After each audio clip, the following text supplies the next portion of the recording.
Joining me now, Sky News contributor Chris Uhlmann.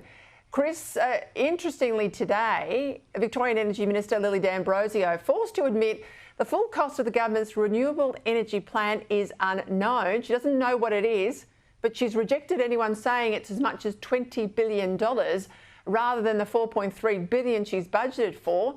This came out of a budget hearing on Friday, where she said the lights would go out if these new transmission lines weren't built, but that she could not reveal the full cost and she could not reveal the impact on bills until the contracts had been signed. Now, I don't know how anyone could sign a contract without the cost being known, but put that to one side. If we keep up this push on renewables, the lights will go out anyway, transmission lines or not.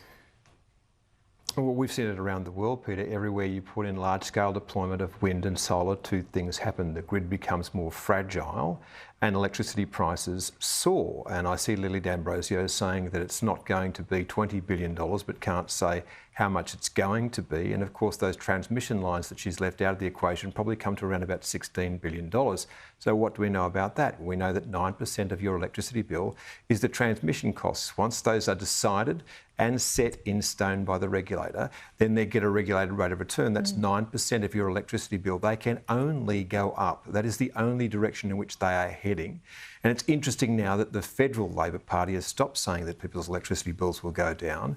But the great lie in all of this has to be exposed, and that is it will be neither greener nor cheaper, and the system will certainly be more fragile. That's the energy future, which is on offer because of the policy decisions of state and federal governments. And all the while, Chris, state and federal, there's a whole lot of Mickey Mouse accounting.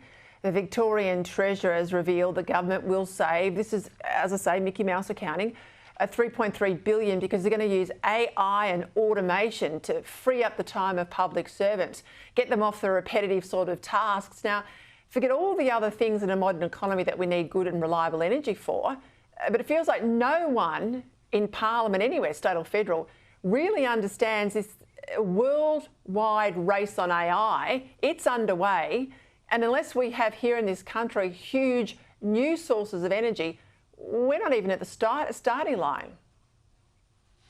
Yeah, well, in fact, the Australian Energy Market Energy Operator and the regulator have started to raise questions about artificial intelligence and what that might do to Australia's grid, because we really don't have an excess of power because of the kind of system we're building. So let's try to put some of these things in perspective, Peter. What kind of energy demand might an artificial intelligence data centre bring? Well, 1 gigawatt is a term that's been bandied around in the United States. That's for a big one. So imagine a city the size of Melbourne. Well, Adelaide. That is round about 1/3 of the demand of a city the size of Adelaide. It's bigger than the peak demand of a city the size of Canberra. And you will need to build dozens of these things if you want to be in the race. We're going to see a surge in the demand for electricity.